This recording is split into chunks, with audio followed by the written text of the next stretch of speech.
اعوذ باللہ من الشیطان الرجیم بسم اللہ الرحمن الرحیم الحمد للہ رب العالمین الرحمن الرحیم مالک یوم الدین ایاک نعبد و ایاک نستعین الحمد للہ رب العالمین۔ تمام تعریفیں اس اللہ کے لیے ہیں جو جہانوں کا پالنہار ہے، جہانوں کی تربیت کرنے والا ہے۔ الرحمن الرحیم، جو بڑا مہربان ہے اور نہایت رحم کرنے والا۔ مالک یوم الدین، مالک ہے بدلے کے دن کا۔ ایاک نعبد و ایاک نستعین، ہم تیری ہی عبادت کرتے ہیں اور تجھ ہی سے مدد مانگتے ہیں۔ اہدنا الصراط المستقیم، ہماری رہنمائی فرما، دکھا ہمیں سیدھا راستہ۔ صراط الذین انعمت علیہم، ان لوگوں کا راستہ جن پر تو نے انعام کیا۔ غیر المغضوب علیہم، نہ کہ ان لوگوں کا راستہ جن پر تیرا غضب ہوا۔ ولا الضالین، اور نہ ان لوگوں کا راستہ جو گمراہ ہوئے۔ میرے محترم بزرگوں اور دوستو، کل سورہ فاتحہ کی وجہ تسمیہ آپ کے سامنے عرض کی تھی کہ اس کو سورہ فاتحہ کیوں کہا جاتا ہے، اور سورہ فاتحہ کے اور کون کون سے نام ہیں وہ سارے میں نے کل عرض کیے تھے۔ آج اس کی تشریح کر رہے ہیں۔ الحمدللہ رب العالمین، تمام تعریفیں اللہ کے لیے ہیں جو جہانوں کا رب ہے۔ حمد تعریف کو کہا جاتا ہے۔ تعریف کے لیے دو الفاظ استعمال ہوتے ہیں، کبھی حمد کا اور کبھی مدح کا۔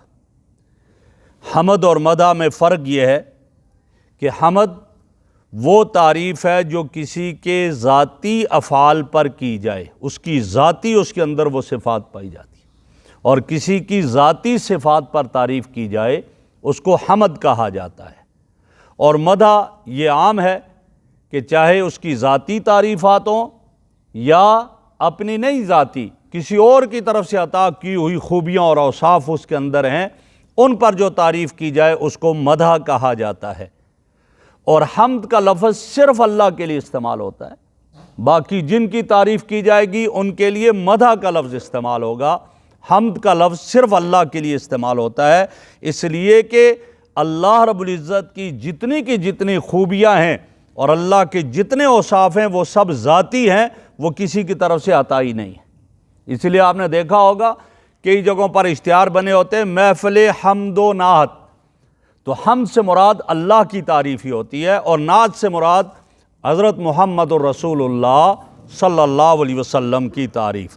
تو یہاں کہا الحمدللہ، ساری تعریفیں اللہ کے لیے۔ یہ ساری، یہ کس کا معنی ہے؟ تمام کی تمام کس کا معنی ہوا؟ الحمد میں جو الف لام ابتدا میں ہے، اس کا معنی یہ کیا گیا کہ تمام تعریفیں اللہ کے لیے ہیں۔ واللہ کی ذات کیسی ہے؟ رب العالمین، جو جہانوں کا رب ہے۔ رب کا معنی آتا ہے پالنے والا، تربیت کرنے والا۔ اور ظاہر ہے کہ جب آدمی غور کرے دیکھے تو تربیت کرنے کے لیے کیا کیا چیزیں ضرورت ہے۔ تربیت کے لیے رہائش کی ضرورت ہے، تربیت کے لیے خوراک کی ضرورت ہے، تربیت کے لیے پانی کی ضرورت ہوتی ہے، تربیت کے لیے ہوا کی ضرورت ہوتی ہے، تربیت کے لیے حفاظت کی ضرورت ہوتی ہے۔ جتنی بھی اگر ہم غور کریں، جتنی بھی چیزیں جو تربیت کے لیے ضروری ہیں، یہ ساری کی ساری کس کے قبضہ میں؟ اللہ کے قبضہ میں۔ ساری تربیت والی چیزیں اللہ رب العزت کے پاس ہیں، اور یہ اللہ رب العزت کے اختیار میں ہیں۔ جب اللہ کے اختیار میں یہ ساری چیزیں ہیں تو اس کا بھی تقاضا یہ ہے کہ پھر اللہ کا کوئی اور شریک نہیں ہو سکتا ہے، اور اللہ کا کوئی اور حصے دار نہیں ہو سکتا، وہی اکیلا ہے تمام تعریفوں کا مستحق، اور تمام تعریفوں کے لائق وہی ہے۔ میں نے عرض کیا رب کا معنی ہے پالنے والا، تربیت کرنے والا، اور اللہ کیسی تربیت کرتا ہے؟ ہر مخلوق کی تربیت کرنے والی ذات اللہ کی ہے۔ آپ غور کریں، دیکھیں کہ بچہ پیدا ہوتا ہے اور وہ دودھ پیتا ہے تو وہ چوسنی لگا کر دودھ پیتا ہے، کس نے سکھایا؟ اللہ نے اس کی تربیت کی۔ مرغی کا بچہ چوزا انڈے سے نکلتا ہے تو وہ تھن تلاش نہیں کرتا، وہ زمین پر چونچ مارنے لگتا ہے، دانہ تلاش کرتا ہے، کس نے تربیت کی ہے؟ اللہ رب العزت۔ بکری کا بچہ پیدا ہوا، وہ زمین پر نہیں منہ مارتا ہے دانہ تلاش کرنے کے لیے، بلکہ وہ تو تھن تلاش کرتا ہے، لہذا یہ ساری تربیت کرنے والی ذات اللہ کی ہے۔ مخلوق کی، انسان ہو یا باقی چیزیں، پیدائش سے لے کر وفات تک اس کی ہر لمحے تربیت کرنے والی ذات اللہ رب العزت کی ذات ہے۔ اس لیے فرمایا رب العالمین، جہانوں کا رب، اور عالمین عالم کی جمع ہے، جہان کو کہا گیا۔ بہت سارے جہان ہیں، جس سے آپ کہیں عالم انس، عالم جن، انسانوں کا عالم جہان، جنات کا جہان، جمادات کا جہان، نباتات کا جہان، یہ سارے کے سارے اس میں آ جاتے ہیں۔ تو کہا ان سارے جہانوں کا رب ہے، ان سب کی تربیت کرنے والا، کیسا؟ الرحمن، نہایت مہربان، الرحیم، اور رحم کرنے والا۔ کل میں نے عرض کیا تھا بسم اللہ الرحمن الرحیم میں کہ حضرت شاہ عبدالعزیز محدث دہلوی رحمہ اللہ فرماتے ہیں رحمان وہ ہے جو بن مانگے دے دے، اور رحیم وہ ہے جو مانگنے پر عطا کرے۔ اللہ سے ہم نے نہیں مانگا، اللہ نے ہمیں زندگی عطا کی، اللہ نے ہمیں جسم کی سلامتی عطا کی، اب اللہ سے ضرورتیں پڑتی ہیں، مانگتے ہیں، تو اللہ رحمان بھی ہے اور رحیم بھی ہے۔ اور ایک اور یہ فرق ہے کہ رحمان یہ رحمت عامہ ہے، اللہ رب العزت دیتے ہیں، اپنے ماننے والوں کو بھی دیتے ہیں، اپنے نافرمانوں کو بھی دیتے ہیں، دنیا میں سب کو دے رہے ہیں، سب کو نواز رہے ہیں۔ اور رحیم یہ رحمت خاصہ ہے، یہ آخرت کے ساتھ ہے، وہاں صرف ایمان والوں پر رحمت ہوگی، کافروں پر رحمت نہیں ہوگی۔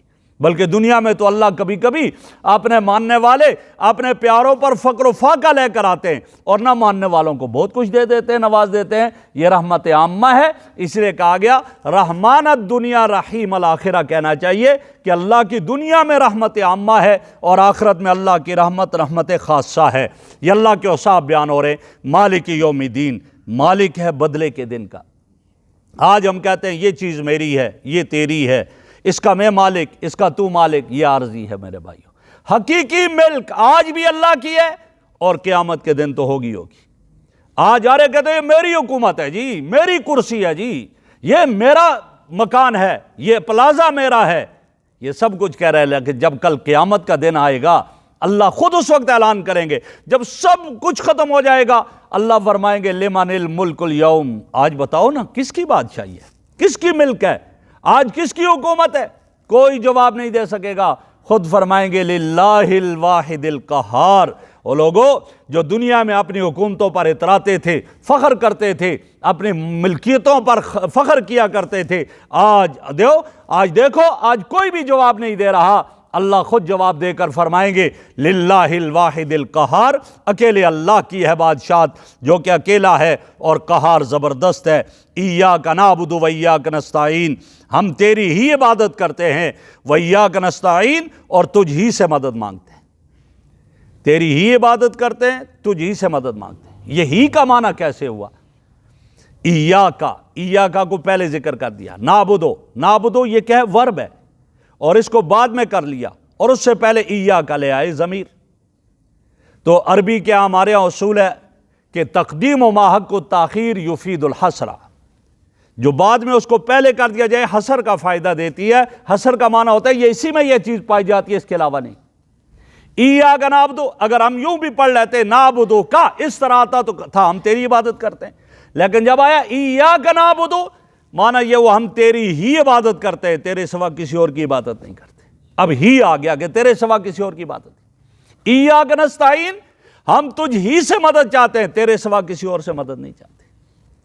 لیکن ایک بات ذہن میرے استعانت کے بارے میں کہ استعانت کی دو قسمیں، ایک ہے استعانت ظاہری جس کو کہا جاتا ہے ماتحت الاسباب، اسباب کے تحت مدد طلب کرنا۔ بیمار ہوا ایک آدمی، اب یہ ڈاکٹر کے پاس جا کر کہتا ہے جی مجھے دوائی دو، میرا علاج کرو، بوجھ بہت زیادہ ہے، ساتھ والے کو کہتا ہے پلیز میری ہیلپ کیجئے گا، مدد کیجئے۔ یہ مدد ماتحت الاسباب ہے، اور اس میں غیر سے مدد مانگنے میں کوئی حرج نہیں ہے، یہ جائز ہے کہ آپ میری ہیلپ کیجئے گا۔ اس کا معنی کیا ہے؟ کہ معنی یہ ہے کہ اس میں مؤثر یہ نہیں ہے لہٰذا میری مدد کر رہے ہیں۔ اور ایک ہے استعانت ما فوق الاسباب، اسباب سے ہٹ کر ہے، یہ اللہ کے سوا کسی اور سے مانگنا جائز نہیں ہے، اور یہ اللہ کے ساتھ مختص ہے۔ میں بیمار ہوں اور میں ہاتھ اٹھا کر کہتا ہوں یا فلاں مجھے صحت دے دے، نہ اس کے پاس کہاں صحت ہے، صحت اللہ دینے والا ہے، لہٰذا اب یہ ما فوق الاسباب ہوا، یہ غلط ہوا۔ یہ مدد صرف اور صرف کس کی ہے؟ اللہ رب العزت۔ میرے گھٹنے میں درد ہے اور میں کہتا ہوں جی یا فلاں مجھے جو ہے میرے گھٹنے کا درد ختم کر دے، نہ، یہ مدد اللہ سے مانگی جائے گی۔ اللہ کے سوا یہ مدد مانگنا، غیر اللہ سے مانگنا، یہ جائز نہیں ہے۔ ما فوق الاسباب یہ مدد جائز نہیں ہے، غیر اللہ سے مانگنا۔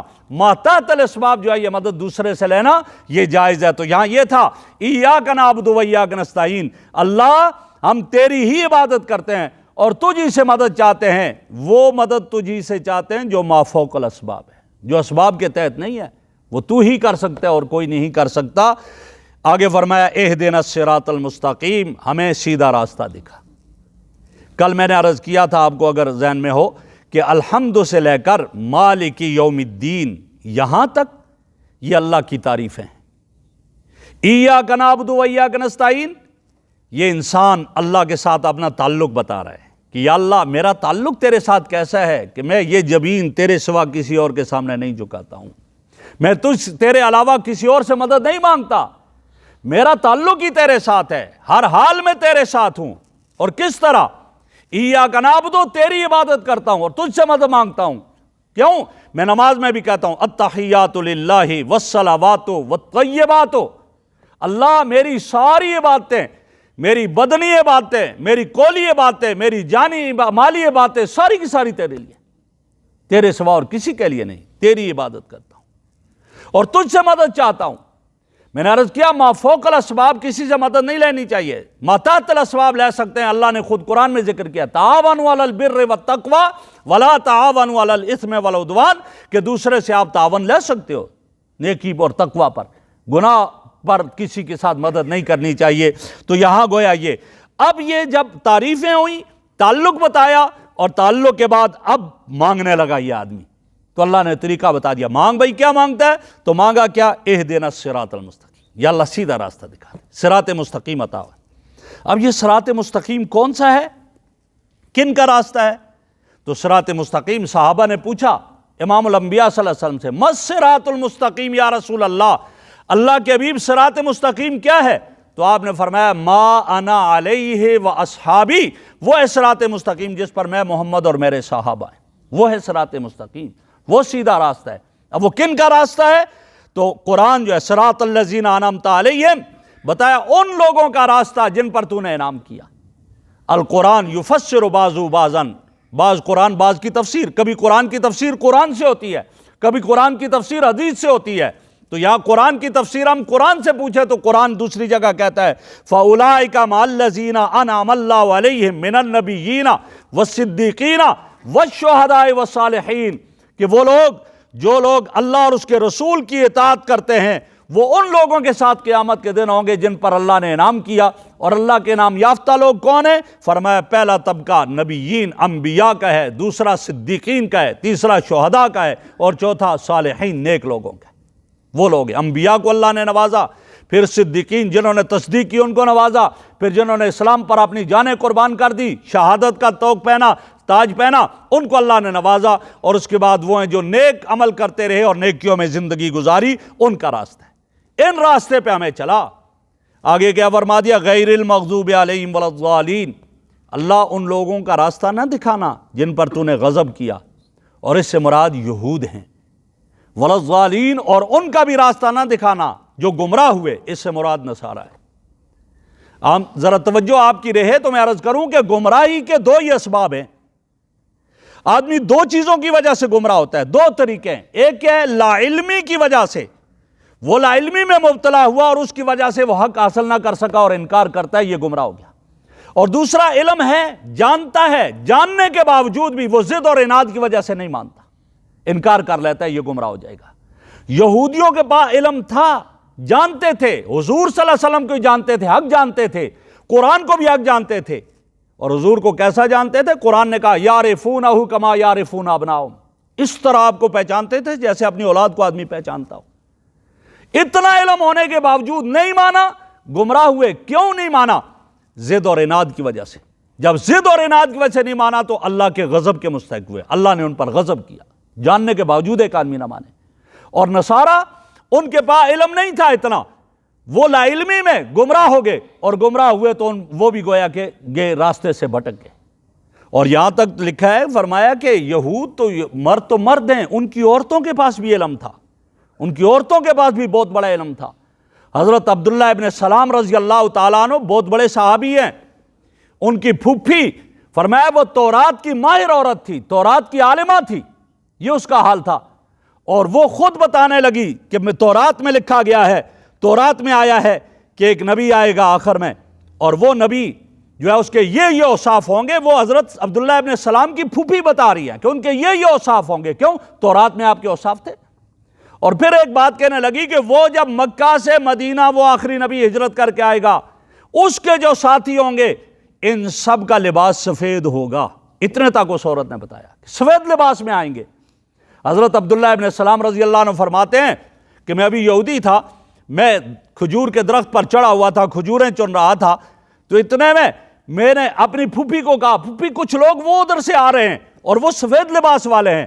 تو فوراً اس نے کہا ہاں بیٹا یہ وہی آخری نبی ہے اور اس کے ماننے والے جو آ رہے ہیں مدینہ میں داخل ہو رہے ہیں، اور یہ سفید لباس والے ہیں۔ کیوں؟ تورات نے یہ کہا ہے۔ تو حضرت عبداللہ ابن سلام کہتے ہیں کہ میں نے فوراً کھجور کے درخت سے چھلانگ لگائی اور وہ خوشہ میرے ہاتھ میں تھا، میں نے وہ خوشہ بھی نہیں چھوڑا۔ اسی طرح دوڑتا دوڑتا رسول اللہ صلی اللہ علیہ وسلم کے پاس آیا، اور جب آپ کی مجلس میں آ کر پہنچا اور میں نے آپ کے چہرے پر نظر دوڑائی تو میری زبان سے نکلا ان الوجہ لیس بوجہ کذاب، یہ چہرہ تو کسی جھوٹے کا چہرہ نہیں ہو سکتا۔ یہ کہا، اور فرماتے ہیں کہ میں اسی وقت آپ صلی اللہ علیہ وسلم پر ایمان لے آیا۔ جب آپ پر ایمان لے آیا میں واپس گیا، میں نے اپنی پھوپھی کو بتایا تو میری پھوپھی نے کہا بیٹا ذرا صبر کر لینا، ابھی اظہار نہ کرنا، یہ یہودی تمہیں مار دیں گے، یہ یہودی نہیں چھوڑیں گے، اس لیے ابھی ایمان کا اظہار نہ کرنا۔ اور فرماتے ہیں کہ جب آپ مدینہ میں آئے تو سب سے پہلا جو آپ نے مدینہ میں خطبہ دیا میرے آقا صلی اللہ علیہ وسلم نے، وہ خطبہ کیا تھا؟ بڑی عجیب خطبہ تھا۔ فرمایا جو سب سے پہلا خطبہ وہاں کے لوگوں کے سامنے دیا اور ان کو جمع کیا تو وہ خطبہ آپ کا سب سے پہلا یہ تھا کہ اللہ کی عبادت کرو، اللہ کے ساتھ کسی کو شریک نہ ٹھہراؤ۔ ایک یہ بات ارشاد فرمائی۔ دوسری بات جو آپ نے ارشاد فرمائی، افشوا السلام، سلام کو عام کرو، جانتے اس کو بھی السلام علیکم کو، جس کو نہیں جانتے اس کو بھی السلام علیکم کو۔ سلام کرنے میں کیا محبت بڑھتی ہے، دل کی جو ہے وہ کینہ ختم ہو جاتا ہے، اس لیے جب بھی ایک دوسرے سے ملا کرو سلام کیا کرو۔ حدیث میں آتا ہے البادی بالسلام بری من الکبر، سلام میں پہل کرنے والا تکبر سے عاری اور خالی ہوگا، اللہ اس کو تکبر سے محفوظ کر دے گا، لہٰذا سلام کرنا چاہیے۔ فرمایا افشوا السلام، اور اس کے ساتھ فرمایا کہ مومن کے اکرام کو ملحوظ رکھا کرو، مومن کی عزت کرو، اکرام کرو، اور فرمایا ایک دوسرے کی قدر کیا کرو، ایک دوسرے کو عزت دیا کرو، ایک دوسرے کا احترام کیا کرو۔ اور ایک جملہ اور ارشاد فرمایا اطعموا الطعام، بھوکوں کو کھانا کھلایا کرو۔ یہ آپ کا پہلا خطبہ ہے جب مدینہ میں آئے، اطعموا الطعام۔ اور ایک بات فرمائی لین الکلام، کلام میں نرمی اختیار کرو، نرمی سے بات کرو، نرمی اختیار کرو۔ اور فرمایا صلو باللیل والناس نیام، اور رات کے وقت جب لوگ سو رہے ہوں اور تم تہجد کی نماز پڑھا کرو۔ یہ آپ صلی اللہ علیہ وسلم نے سب سے پہلا درس مدینہ منورہ میں ان لوگوں کو دیا۔ تو میرے محترم بزرگوں اور دوستو، سورہ فاتحہ ہم نے پڑھی، اس کے بعد ہے ولضالین کے بعد ہم کیا کہتے ہوتے ہیں؟ آمین۔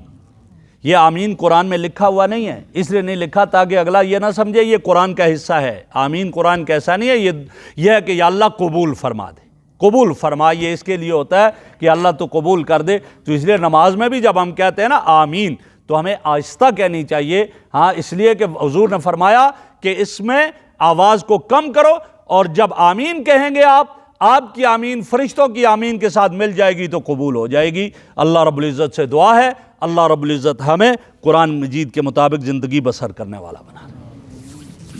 الحمدللہ رب العالمین والعاقبۃ للمتقین والصلاۃ والسلام علی رسول محمد وآلہ وصحبہ۔ سبحانک اللہم و بحمدک نشہد ان لا الہ الا انت نستغفرک و نتوب الیک صلی اللہ تعالی علی خیر خلق محمد و علی آلہ و اصحابہ اہل بیت اجمعین برحمتک۔ جزاک اللہ۔